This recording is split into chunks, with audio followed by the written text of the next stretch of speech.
చేస్తున్నారు అనేది ఒక ఛానల్తో మాట్లాడుతూ అని మాట్లాడుతున్నారు. ఇప్పుడు కోర్టు అక్కడ ఏం జరిగిందనేది న్యాయస్థానం నిర్ణయిస్తుంది. డిఎస్పీ ముందుగాల న్యాయస్థానం వకాల్తా పుచ్చుకొని న్యాయస్థానం కంటే ముందు ఏం జరిగిందనేది ఆయనే తీర్పిచ్చిన తర్వాత ఈ కేసు కట్టుడు ఎందుకు, ఏం చేసుడు ఎందుకు? డిఎస్పీ పని ఏందో గత వరకు చేసుకోవాలి. ఆయన కేసు కట్టి విచారణ చేసి సంబంధించిన సాక్ష్యాలను కోర్టుకు సమర్పించాలి. ఆయన పరిధి గంట వరకే. అది దాటి ప్రవర్తిస్తున్నాడంటే దాని వెనకాల ఏం జరుగుతా ఉందో స్పష్టంగా అర్థమవుతుంది.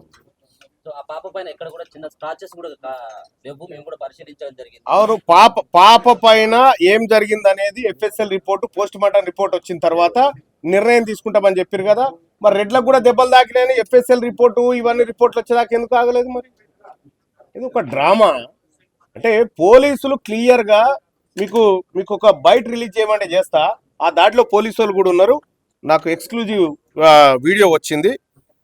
ఆ దాడిలో ఆ మహిళకు దాడి జరుగుతున్నటువంటి సందర్భంలో పోలీసులు కూడా అక్కడ ఉన్నారు. ఇద్దరు పోలీసులు ఆ లోపల కొబ్బరికాయల రూమ్ లో జ్వరబడ్డటువంటి సందర్భంలో వాళ్ళు ఉన్నారు. వాళ్ళకి సంబంధించినటువంటి వీడియో కూడా ఇగో నా దగ్గరకు వచ్చింది. ఈ 4 నిమిషాలని వీడియో దాంట్లో ఉన్నారు క్లియర్ గా. పోలీసులు తమ తప్పును కప్పిపుచ్చుకోవడానికి ఘటనా స్థలంలో పోలీసులు ఉన్న తర్వాత కూడా దాడి జరిగింది. ఎక్కడ పోలీసు వ్యవస్థ మీదకి వస్తుందో అనేటువంటి ఉద్దేశంతో పోలీసులు తప్పించుకోవడానికి ప్రయత్నం చేస్తా ఉన్నారు.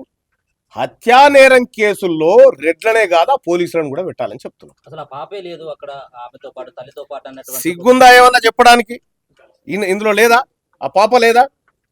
అదే పోలీస్ ఆఫీసర్ చెప్తా ఉన్నాడు. అదే పోలీస్ ఆఫీసర్ చెప్తా ఉన్నాడు కదా. ఇగో ఈ పాపను ఎత్తుకొని ఉన్నది ఎవరు అంటే స్పష్టంగా డిజైన్ చేసుకున్నారు, తప్పిస్తేందుకు స్పష్టంగా డిజైన్ చేసుకున్నారు అనేది అర్థమవుతుంది. ఇక్కడ అంటే దోషులు పోలీసులు అన్నట్టు. ఇగో ఈమె ఎత్తుకుంది. ఆ పాపనే, ఈ పాపనే ఆమె ఎత్తుకుంది. అంటే ఇగో ఇంత క్లియర్ గా పాపను ఎత్తుకున్న వీడియో కనిపిస్తా ఉంటే అక్కడ పాపనే లేదని చెప్పడం అంటే ఇంకా అది దుర్మార్గమైనటువంటి విషయం. ఒక పని చేయండి, ఆ డిఎస్పీ గారు చెప్తా ఉన్నా, నేను రెడ్ల దిక్కు పని చేస్తా ఉన్నా, రెడ్ల కూడు తింటా ఉన్నా, రెడ్ల ఉప్పు తింటా ఉన్నా అని చెప్పమని చెప్పు, మేము చూసుకుంటాం. ఇక్కడ బాధితులే వాళ్ళ పైన రాళ్ల దాడి చేశారని చెప్పి కూడా మాట్లాడతాం. అంటే నేనేమంటున్నా, బాధితులు అని చెప్పి చెప్తా ఉన్నారు. ఇక్కడ ఈ 3 రజక కుటుంబానికి చెందినటువంటి మహిళలు 8 మంది రెడ్లను కొట్టిరని చెప్తా ఉన్నారు. గాయాలై క్షతగాత్రులైన రెడ్లు దవాఖానలో ఉండాలి, పరారీలో ఉన్నారంటేనే దాన్ని బట్టి మనం అర్థం చేసుకోవాలి. ఇక్కడ ఎవరిని కొట్టిరు అనేది క్లియర్ గా ఆ వీడియోలో కూడా ఉంది. రౌండ్ అప్ చేసి తల్లిని కొడుకుని విపరీతంగా కొట్టినటువంటి దృశ్యాలు అక్కడ ఉన్నాయి. ఇంత ఎక్స్క్లూజివ్ విజువల్ బయటకు వచ్చిన తర్వాత కూడా ఇంకా పోలీసులు దుర్మార్గంగా వ్యవహరిస్తా ఉన్నారంటే ఒకటే డిమాండ్ చేస్తా ఉన్నా, మా బీసీ ప్రభుత్వం అంటే ఈ పాటి కాల్చి అవతల బారేద్దు 8 మంది రెడ్లని.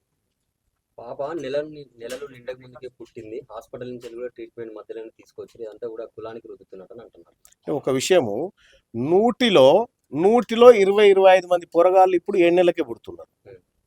అర్థమైందా? ఇక మరి అందరు చచ్చిపోతున్నారు అట్లే, అందరు చచ్చిపోతున్నారు అట్లే.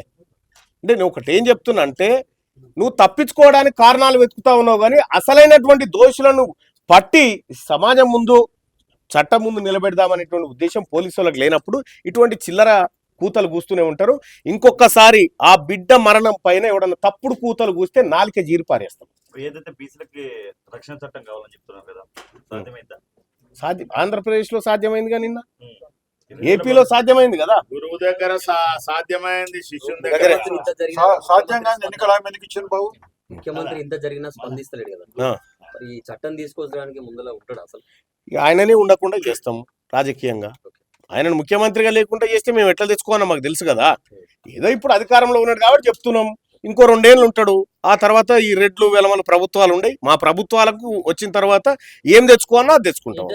8 మంది ఉన్నారని చెప్పేసి అన్నారు. ఇప్పుడు కేవలం 3 మాత్రమే అదుపులోకి తీసుకున్నారు. ఇంకా 5 ఆ పరిస్థితి ఏంటి? ఇంతవరకు దానిపైన అరెస్ట్ లేదు, దానిపైన ఎవరు కూడా మాట్లాడట్లేదు పోలీస్ ఆఫీసర్. అంటే ఇక్కడ డీజీపీ గారు నిన్న మాట చెప్తూ, గణపతి గారు ఎక్కడ ఉన్నారంటే ఆయన బయట షెల్టర్ తీసుకుంటున్నాడు అని చెప్తా ఉన్నాడు. అడవిలో ఉన్న గణపతి షెల్టర్ ఏడ తీసుకుంటున్నాడు డీజీపీ గారికి ఎరక. నాగర్ కర్నూలు కాడ తప్పించుకొని తిరుగుతున్న ఈ 5 రెడ్లు దొంగలు దొరకరా? అంటే వీళ్ళు నిర్లక్ష్యం కాదు, వీళ్ళు వాంటెడ్ గా వీళ్ళని పక్కకు పెడతా ఉన్నారు. అబూజ్మడ్ అడవుల్లో, ఛత్తీస్గఢ్ అడవుల్లో దాక్కున్నటువంటి మావోయిస్టు ఏ చెట్టు కింద, రాగి చెట్టు కిందనా, ఏప చెట్టు కింద అనేది వీళ్ళకి ఎరక. ఈ దొంగలు ఈ 5 రెడ్లు ఏడ దాచుకున్నారో వీళ్ళకి తెలియకుంటుంటుందా? కాబట్టి నేను ఏమంటున్నంటే ఇందులో పోలీసు నిర్లక్ష్యం స్పష్టంగా ఉంది. సంబంధిత పోలీసులను డిఎస్పీని సిఐని ఇద్దరిని సస్పెండ్ చేయాలి. ఏం చేయబోతున్నారు సార్ రేపు మీ భవిష్యత్ కార్యాచరణ ఈ సంబంధించినటువంటి ఎపిసోడ్? బరాబర్ దీన్ని వదిలిపెట్టే ప్రసక్తే లేదు. దోషులను శిక్షించాల్సిందే. ఈ చట్టం శిక్షించినప్పుడు సమాజం కూడా చట్టాన్ని తన చేతిలోకి తీసుకుని ముందుకు పోవాలని కూడా ఆలోచన చేస్తూ ఉంది. మాకు ఆ ఉద్దేశం లేకపోయినప్పటికీ తప్పనిసరి పరిస్థితుల్లో ప్రజలనైతే మేము ఆగబట్టే పరిస్థితి ఉండదు.